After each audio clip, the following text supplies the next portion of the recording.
So I've actually compared them before to like teacher action research or like the scientific method. I've used both of those analogies with folks, and I feel like that's really resonated with people, right? Around, you come up with a hypothesis and you have a theory or a belief of like, this is what I think is going to happen. And then what do scientists do? What do researchers do? They go out and test it out. They go figure it out whether or not that theory is grounded in reality, right? Whether this idea actually has merit or value. And so, I think in general, like improvement cycles are really like some of their key features that I describe to folks is like, they got to be short, they got to be quick, right? And iterative. And so that they're building on each other, but they have to have like a narrow focus, because I do think that we're great about designing these big, massive tests of huge ideas and plans and programs. And then it's kind of hard to make sense of like what worked, what didn't, what did we learn from that, because it was just way too large and massive. And so I do think they need to be short, quick, and really narrowly focused. And then I think the other piece that often doesn't happen in this is that it's really around like the study and the act piece, right? If we call these like plan, do, study, act cycles, right? It's that S and the A of like just doing something small and testing it out. And if we don't stop and spend time to really look at the data and try to confirm whether or not our predictions and our questions made sense and whether the data confirmed our theory, like it's really just nothing more than we're just testing and doing things. And so, so I think the real key piece of this as well is slowing down enough, or at least having a built-in, mechanism that pauses, stops, examines what happened, and then gears up again for another cycle.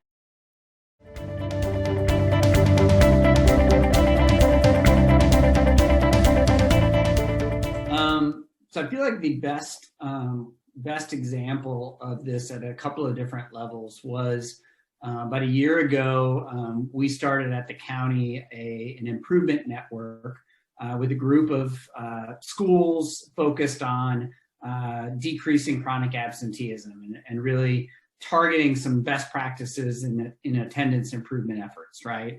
And so specifically with them, we brought to them what was a research-based change idea, this idea of a nudge letter that like you communicate with families about the number of absences that their son or daughter has had, and you do it in a pretty concise, simple sort of way with a bar graph that when folks see that, many cases, and there's research in support of this, shows that that families often say, wow, I forgot how many days my son or daughter has missed. That's more than the average kid. It does produce, a change in their behavior, and that you see attendance rates improve and things like that. But like we took this idea, yanked it out of research and said, is this going to work in San Diego County, and is it going to work at these 18 schools? And so how we went about doing that was through these really short PDSA or improvement cycles. And so our team, really sat down with each of these school leaders, tried to come up with, a plan that would work for all of them, but recognizing they each were in totally different contexts, rural and urban, smaller schools, larger schools, and realized this was a perfect opportunity for us to really engage in a whole series of improvement cycles that was going to give us data back on like everything from like the design of the letter, like how easy it was to create because the schools had to create it themselves off of our template, when they should send it, what time of year, like what students they should target. And so we ran ourselves ragged with probably all the questions that we were hoping to learn from it, but we ultimately narrowed it down to a set of kind of common ones that we wanted to look at, really just around how much time does this take you? Is this job aid useful or not? And we ran some cycles and we got some feedback from these participating schools on, the usability of this letter, how much time it took, how many, letters got sent back to them, how many parents came in, and asked questions about it.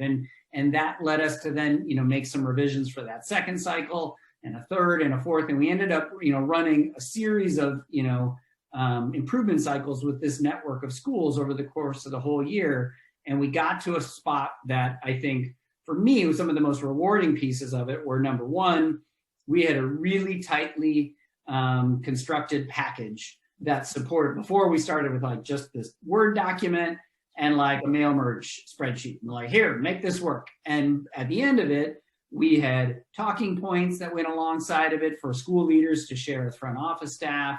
We had a whole job aid built out in the Mac or in a PC to support the front office staff in creating these letters. We had timelines to assist them in terms of like when they should begin preparing them, when they should be mailing them. And then most importantly, like we were also collecting, student outcome data over the course of this year. And we're thrilled to see that, 16 out of the 18 schools had a significant reduction in their chronic absenteeism rates. And the thing that they pointed to the most, when we tracked it over time, was that when these nudge letters went out, they showed evidence that they drove down, absences at the critical points in the year when typically things had been spiking. And so I feel like for us, the win, clearly the win that the schools were most excited about was that decline in their chronic absenteeism. But for us, I feel like the outcome really was learning. Like we learned a heck of a lot about like this strategy does actually work, and we learned how to make it work, right? In 18 totally different schools. And so we're set up in a way that we can use this nudge letter with future schools here around San Diego County.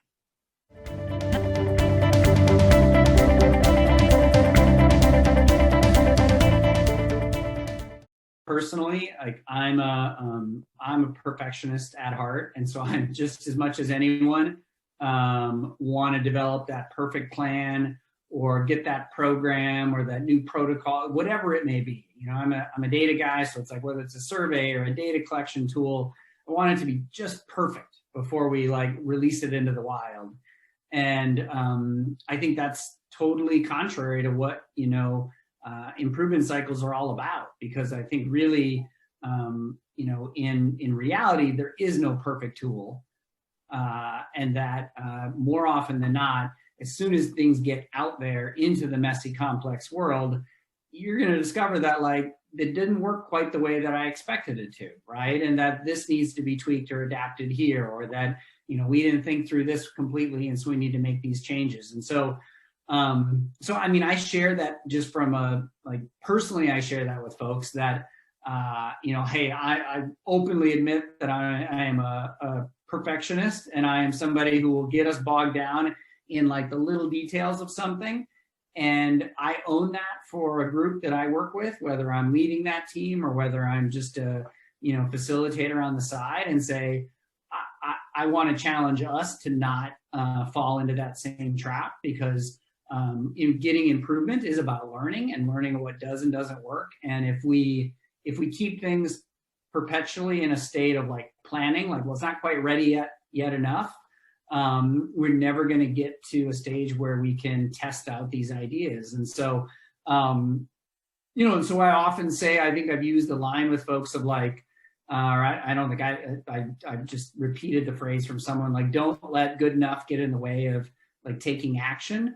And I think that's what improvement cycles really do, is it allows us to take action and to get information back or to get feedback, right? And so there's times when like, I'm working with a team or with colleagues, and they're wrestling with like kind of like what the change or the improvement needs to be done, or what we need to, and sometimes I'll say like, what's something that we can do or a tweak that we can make, and that we could test this out by Tuesday, right? And like shrink down that time frame. Like I feel like that it lowers the stakes of like, this doesn't have to be this massive change or this big idea that we need to like, sit and plan out for months at a time, but like, what's something that like we can draft, put together in a good enough form, get it out and test it in a short, quick cycle with like, very little skin in the game, low stakes.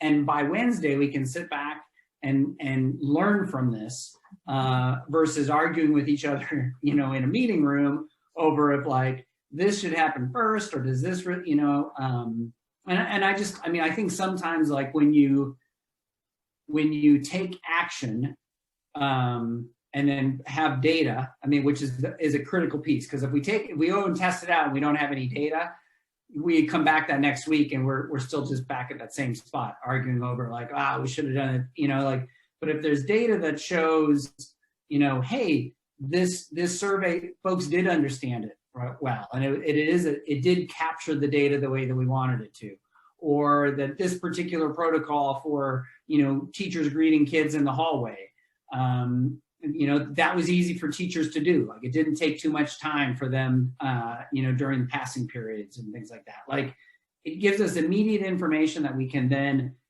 take the next step upon, versus kind of sitting in this state of like paralysis where we're like, I don't think this is quite right yet. Improvement cycles allow us to take a step and get that immediate feedback, good or bad. So.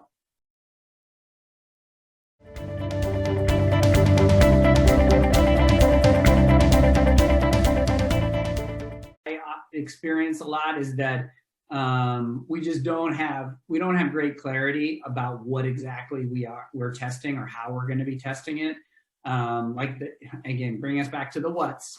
Sometimes like that idea is just it's just a concept. It's kind of a vague notion. And so as soon as we go out to try to run some tests on it, folks are testing different things. Like, we're not doing it the same way. We're how one person conceptualized that idea or that practice is different than another. And obviously then we, time goes by, we get back and we compare notes and we share data, and we're like, this is meaningless because we each tested it in different ways, in different contexts, and not even with a similar, like here was this common thing, this practice, this protocol, this tool. And I feel like that happens a lot, right? It's just that sometimes it's just because folks are so busy, we don't often get into the details and really like the nitty gritty of an idea or a concept, and like also in detail plan out like, we're going to test it this way for how long with who. And so I just think like the more specific you can be in that test, the better. And so I think that's important. I think one of the ways that I've used that challenge as a bit of a learning opportunity is it's a perfect thing to try right out of the gate, and then have folks come back and realize, we didn't learn anything because we weren't specific enough, right? Then that group's not going to repeat that same mistake. But it really is important to have a very detailed plan, kind of like an operational definition of the innovation or the practice in a way so that you feel confident that we're each going out bringing data back on the same thing. The other big challenge I feel like that I've experienced is it's hard to meet regularly enough with this. Like, when we talk about these have to be short, quick, immediate feedback cycles, that is hard with school leaders and staff and teachers, district leaders. Like, if you don't meet right after or like in quick proximity to the testing, you lose that learning, you lose that data. Like, stuff continues, and you're like, all right, why are we continuing it when like we could have told you a week ago that after the first test run that this was not, like, we needed to change this. And again, I think it's just, there's some culture and some habits in education of like, we set up lots of standing meetings, whether it's, weekly or monthly. And then it's like, well, we'll meet again in a week to, talk about it. And sometimes that's too long. Like, sometimes it literally might be, I'm using this thing tomorrow. Like, could we check in at the end of the day? Right. And that it can be super, super short and quick. Right. Like these little huddles or check-ins. I think there's a little bit of an advantage now with the virtual nature of things. And like let's just get together real quickly online, huddle up, share what we did and what data we collected, versus like waiting for our next monthly standing meeting to review. It's just that meeting cadence sometimes is not to the frequency and regularity that you need when you're running like a whole series of improvement cycles. The other way that I think we've gotten around that is like, sometimes we build like standalone like data trackers.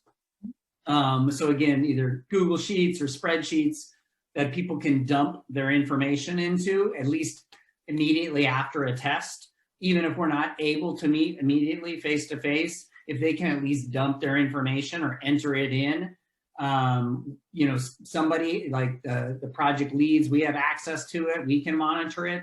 And then at least when we then do reconvene, the data is there and captured versus, you know, who knows where it's gone after, you know, 2-3 weeks since that test was run. So.